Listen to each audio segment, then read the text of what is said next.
Hi everyone, and welcome to Top 5. This week I'm looking at what I believe are the top 5 comic book films of all time. Now while I certainly count myself as a film geek, I'm also a big fan of comic books and have been ever since I was a child. And it's for that reason that I'm looking at this list this week. I will start this video by saying I'm not covering Marvel films in this list. I will save all of those films for another time, as I think there are so many of them they warrant their own list, but also the fact that these films often overshadow the entire genre. Everyone's aware of the Marvel films, but maybe might not be as familiar with some of the films on this list. So with that in mind, let's start the countdown with number 5.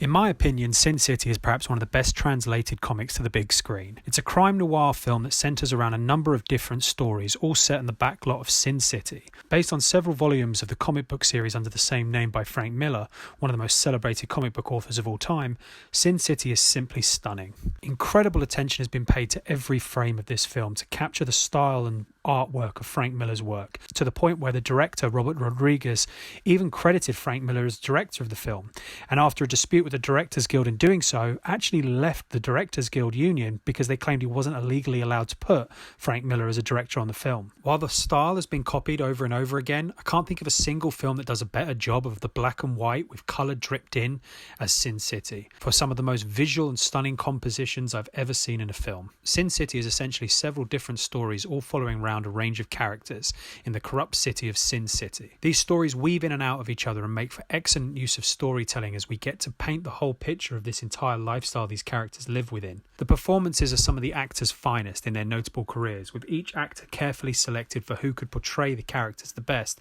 that Frank had created in his original series. It's worth mentioning that Quentin Tarantino even directed one of the scenes of this film after he'd visited his friend on set and fell in love with the whole essence of Sin City. Yes, it's a very violent series, but by far one of the greatest adaptations of graphic novel to the big screen I've ever seen.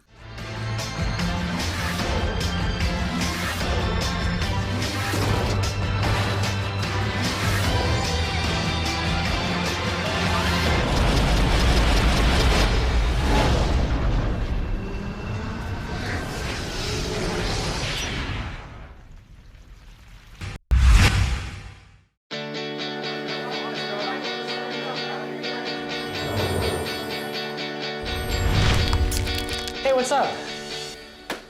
I'll leave you alone forever now. You know this one girl with hair like this? Yes, that's Ramona Flowers. She's out of your league. You know her? Tell me now. She just moved here, got a job at Amazon.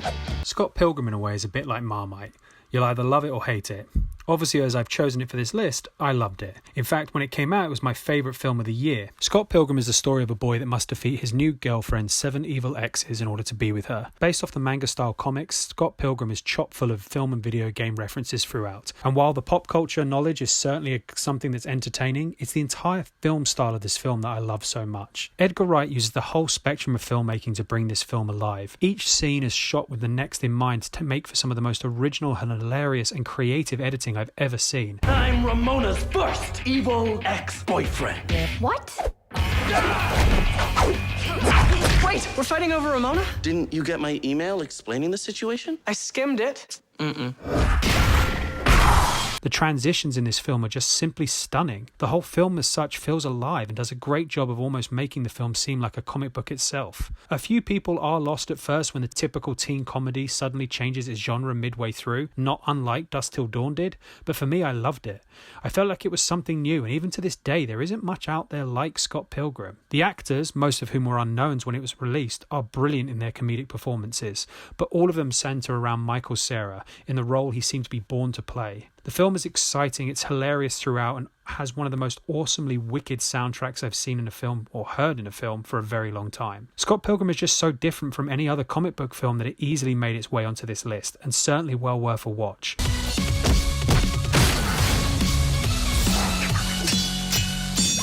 What are you doing? Getting a life. You want to fight me for her? Why on earth would you want to do that? Because I'm in love with her.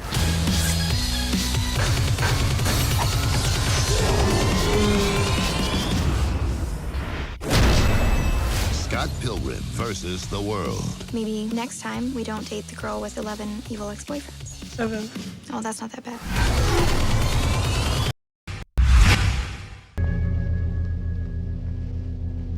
My friends, I'm not given to wild, unsupported statements.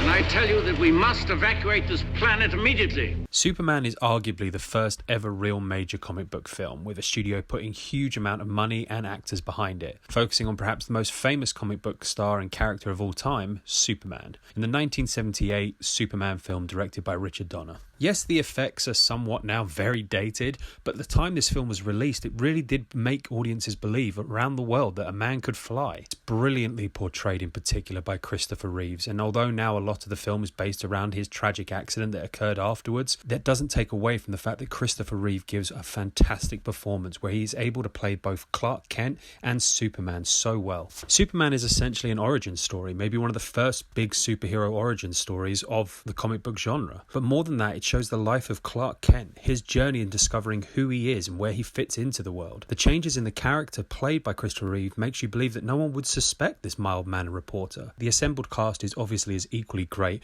with Marlon Brando playing Superman's father Jor-El to Gene Hackman playing Lex Luthor, and the entire film is brought alive by the soundtrack of John Williams, who scores this film so brilliantly it just adds charm throughout. And yes, the film has some fun action scenes, but it has heart, and it's hard not to smile throughout this golden age superhero film. Superman is a classic and arguably the first film that really launched this genre. Batman would follow and other films later to set, but they all stand on the shoulders of Superman. It paved the way for every film we now have in this genre, and for that reason alone, it's on the list. Is Kal-El.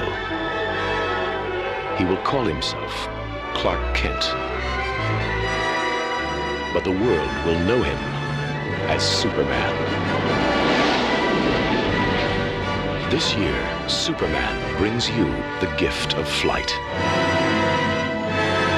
Superman, the movie.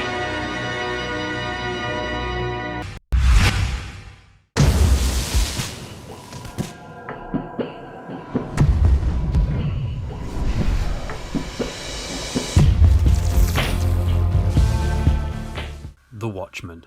Based off one of the most celebrated graphic novels of all time, in fact often listed not only in the best graphic novels but actually in the top 100 novels ever written, The Watchmen is a dark story of this superhero genre. Set in an alternative future, what would happen if superheroes were suddenly outlawed? Though there have been a few that have criticised the changes Zack Snyder brought to this adaptation, I personally loved them and thought he did a fantastic job of translating this text into the big screen. Right from the start of this film's setup, we know this is going to be a very different kind of comic book film.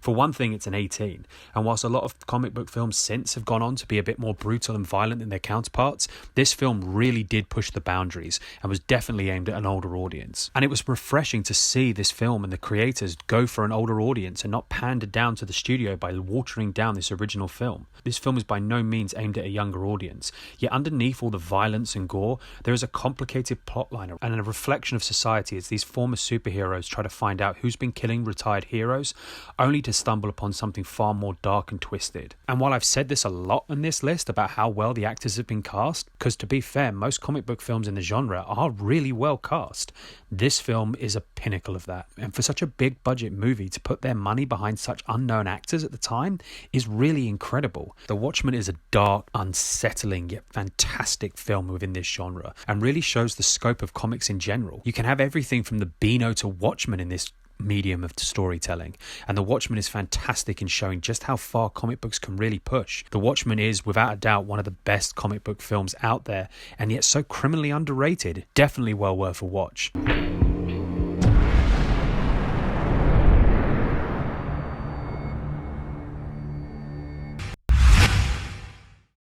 So even before you started watching, you could probably guess what the number one pick would be, and you wouldn't be wrong. There's no question that the number one goes to Christopher Nolan's The Dark Knight. Where do we begin?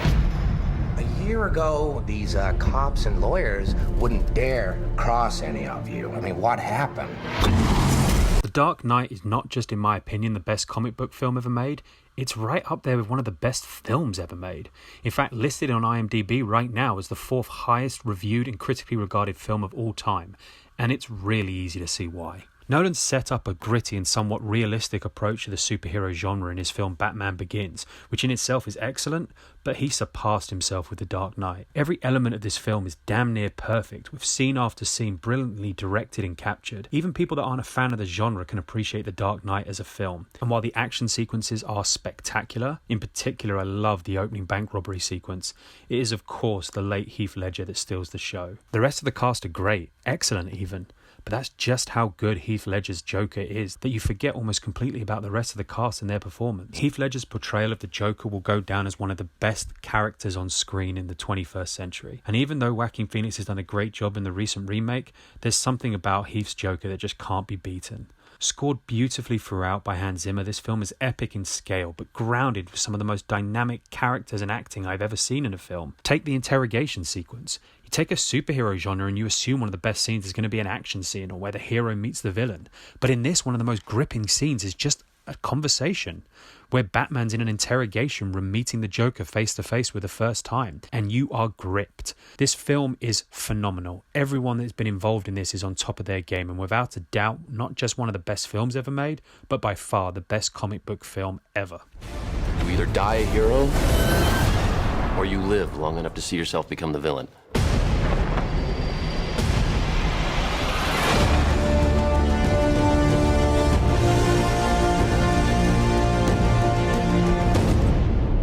Be wanting the back pot, sir? In the middle of the day, Alfred? Not very subtle. The Lamborghini, then.